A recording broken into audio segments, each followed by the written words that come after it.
Hello, boys and ghouls. Okay, that's a way to start a video, but anyways. Today I decided that I would be talking about my history with horror movies. I figure that should be a fun thing to talk about, especially since like October's ending. I mean, by the time this uploads, October's probably over, being honest. But I want to talk about like how I got into horror and how like my taste in horror has evolved over time. And I feel like the best place to obviously start would probably be Goosebumps, since that was what I watched when I was like really little, and that's like basically like the first horror content that I remember watching at all was Goosebumps, I think, and that giving me like nightmares when I was a kid. But it would like but looking back, obviously Goosebumps like retarded as hell. Like Goosebumps is not scary. Like it's usually pretty funny. The only episodes that I would say are like genuinely scary are like The Haunted Mask. And that might be like even the only one. I can't. There was I remember being as a kid though, the one where the lady gets turned into a pig lady and like has a pig face. That scared me as a kid. But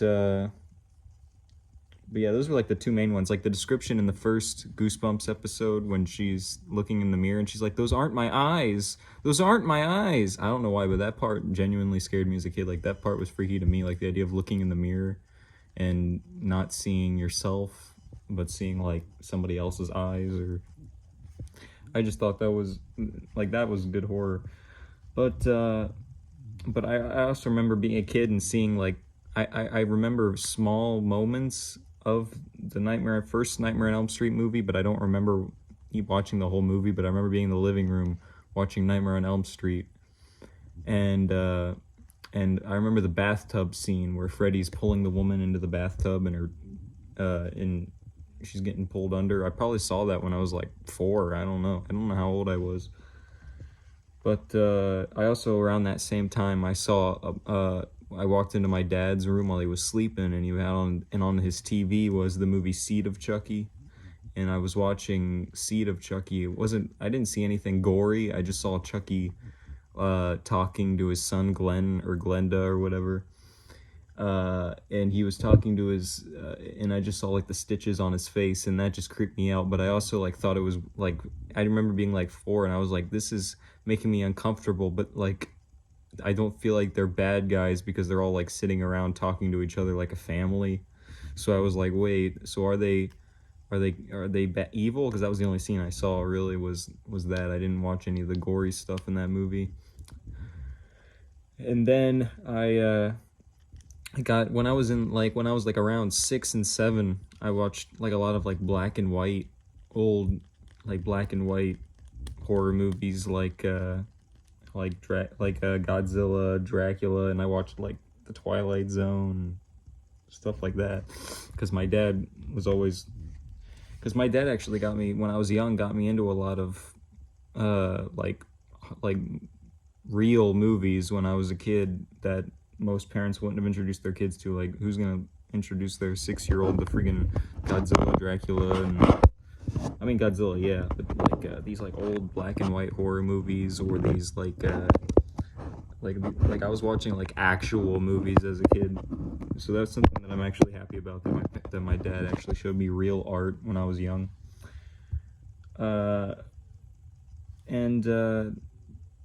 But then I got I was old enough for where they would let me use my older brother's PS2, and on that we could also play PS1 games. And some of the PS1 games we had were Resident Evil 2 and Dino Crisis.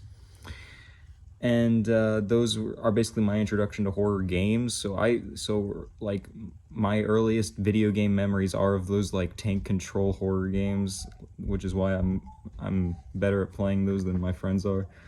But I really like that kind of horror because it's hard to play. Because it's hard to play, it's actually scarier. Like you're getting chased by a zombie or a monster or something. The tank controls make you have to turn around, and you're freaking out and dropping the controller or whatever. And I mean, Silent Hill even takes that farther. I didn't get into Silent Hill until later on, as we will see. But that was a good introduction to horror games. And then when I was around 7 or 8 is when I think I watched Dead Silence for the first time, and that movie I thought was the scariest movie I'd ever seen. Like, I thought that was scarier than any of the stuff I'd saw before. Like that movie, like Mary Shaw, I thought was like a legitimately terrifying monster, I guess, or ghost or whatever.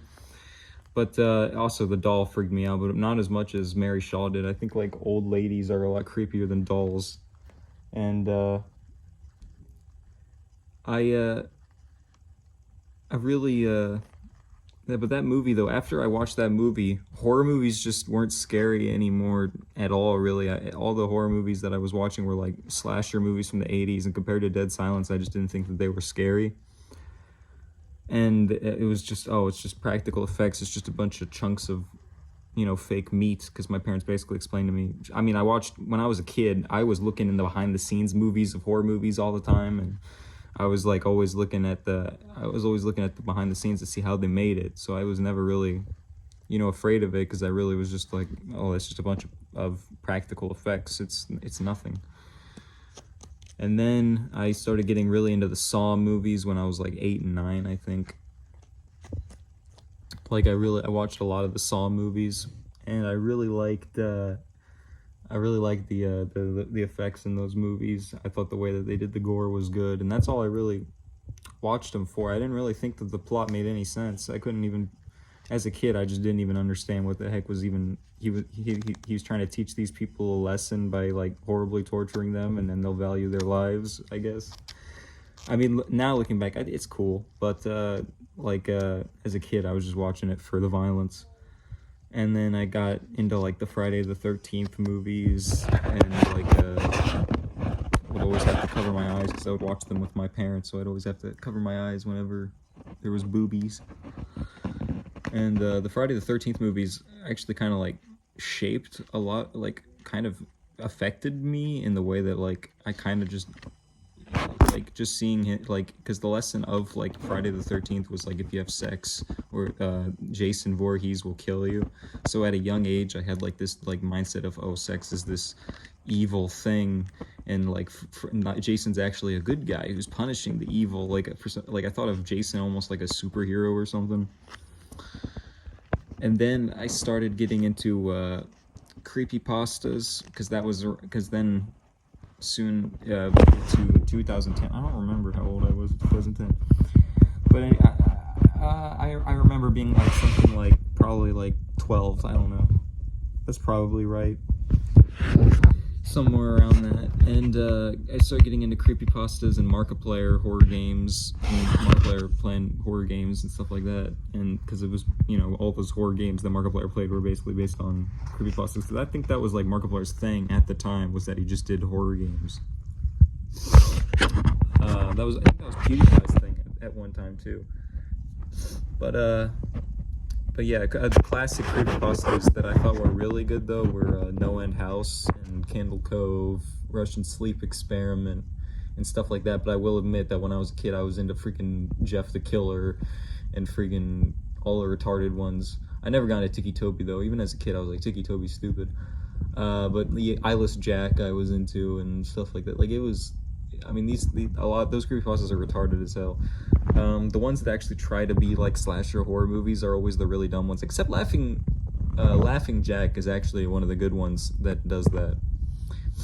And then I would watch, Markiplier playing a lot of old horror games that were really bad, because it was just like a big wall that's Jeff the Killer's face is blocking a hallway, or like it never made any sense. It was always just, here's a jump scare, you're walking around, jump scare, it's nothing.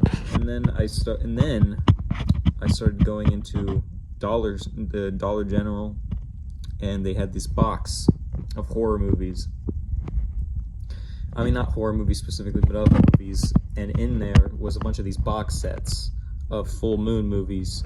And I just thought they were the coolest things every time I saw them when I went into Dollar General, just seeing these box sets of like Ginger Dead Man and Killjoy and Demonic Toys, like seeing these big box sets of these things that were like these that look like these like old like vintage horror stuff. Like I just love that. I love I think Full Moon is really, really good at marketing. Like Full Moon's best quality is their marketing, because their movies are freaking terrible, but I love them. I started watching like Full Moon movies like crazy. I started watching a bunch of freaking Full Moon movies, and they were not good movies. Like they were genuinely bad movies, and I was just watching them to see like the special effects, because that's all I really liked was the puppets, and I just wanted to see some cool puppets, and I liked when they would do real gore effects. A lot of the time they'd use really bad gore effects in Full Moon movies. But I still love Full Moon. I'll still watch Full Moon freaking all day, every day. I don't freaking care. I freaking love it. It's freaking stupid, but I love it. And then I started getting into, I started reading H.P. Lovecraft, and I really liked H.P. Lovecraft around that time. Now, I want to say, when I was into this stuff, I would say, this is in my teens. We're talking about my teenage years now. So I started reading H.P. Lovecraft, and I think like the concept of Cthulhu I thought was really cool, because he's like supposed to represent unimaginable horror, right? Like just this thing that's completely out of your control. And I think that's genuinely, like when I started thinking of horror in that way, it sort of changed the way I thought of horror entirely, because it was like, that is what horror is. It's the fear of the unknown, or things being twisted or made uncanny. You know, horror is, you take something normal and you morph it into something creepy, you know. And H.P. Lovecraft stories are really good with unimaginable horrors beyond my comprehensions. And I started watching I also started watching Jordan Underneath videos, because I really like the aesthetic of his channel. He doesn't do game videos. He doesn't do game reviews anymore, but that's what I watched him for, because I really liked his game reviews. And then he became like a pussy and was like, I made this fake personality, and I don't like who I am on here. And he's like, I don't want to make videos anymore. I'm seriously depressed, guys. And he's like, I want to make real art videos. And he started making like these David Lynch style videos, or what's that other guy, David Firth. And I just don't, it's like there was nobody who did gameplay videos like he did. Yeah, there was lots of people that talk about horror games, but not like Jordan Underneath did with his aesthetic. So I freaking hated when he freaking switched to those kind of videos, because it's like, if I wanted to watch that kind of stuff, I just watch David Firth. I don't freaking, like, I get it, you have an artistic thing you'd want to pursue, but you were like one of a kind when it came to actual like game reviews. Like I can't think of anybody else that reviewed games the way Jordan Underneath did, with his aesthetic at least. And then I started getting into Silent Hill, and Silent Hill is the best horror game series.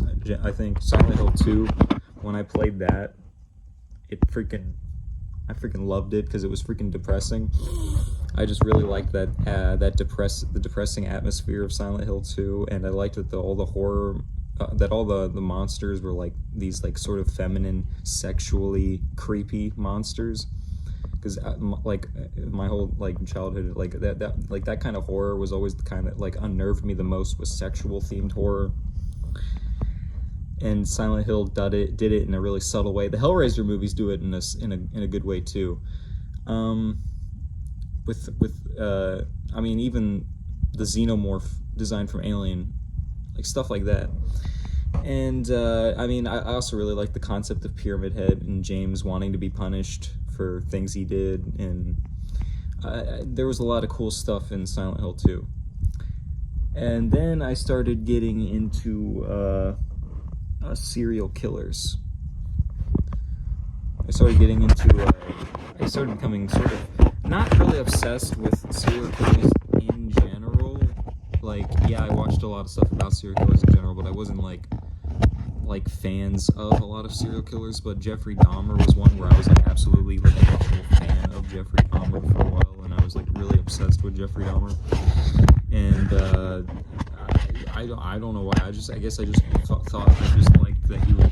I guess I found him relatable, because he was like his I guess he was like an outcast in school, and I guess that's how I felt about myself, but really that's because of the stupid choices I chose to make. But I get that's part of why I related to Dahmer, because Dahmer like did stuff like had like fake seizures in class, and did a lot of like goofy, retarded stuff in school that was like the stuff that I did in school without even knowing who about that he did that, because I didn't learn about him yet.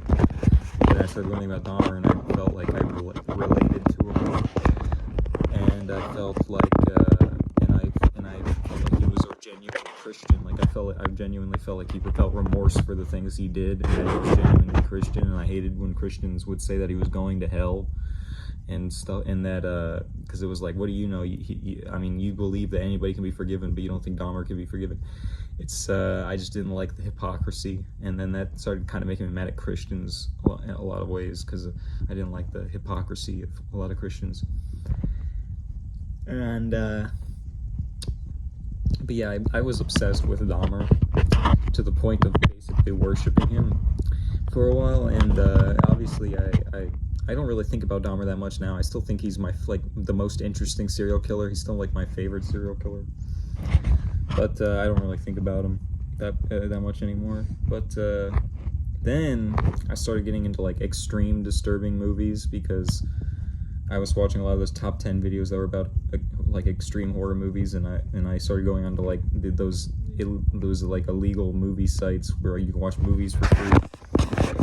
And I just watched these like really disturbing horror movies for free, like just like Serbian Film and Cannibal Holocaust, and that stuff like really desensitized me to horror in general. I mean, people had shown me like randomly clips of like gore videos in the past of like actual gore, and that stuff sort of messed with my head a little bit too. But when I started getting into like these like disturbing movies, just the constant watching of it, it did sort of like it just became like boring, you know? Like if you watch disturbing movies for a while, eventually it just stops being disturbing and it just starts being boring. It's like, oh well, the whole point of this movie is just to watch horrible things happen to innocent people, you know? And it's like, well, I mean, I've seen this already. I've seen people die in so many ways in movies. It's like, you know? So I took a break from that. I mean, I still like disturbing movies, but I like when they have a point. And I think Cannibal Holocaust and Serbian Film are both actually good examples of extreme disturbing movies that have an actual plot that I like. Like the message of Cannibal Holocaust is pretty good, and I like that Serbian Film is just an anti-censorship movie. But yeah, that goes over quite a bit. It's been 17 minutes already, but I also started getting into old radio horror shows, like listening to Vincent Price radio shows and Peter Lorre radio shows and stuff like that. I really like those old horror radio shows. They're really good. But anyways, I think I've talked about enough of my history with horror. I'm sure I left out a lot of stuff, because I actually watched a lot of horror content. I know there's a lot more than this. I just wanted to mention the main stuff that really interested me the most. But yeah, that's basically my history with horror, so I'll be seeing you.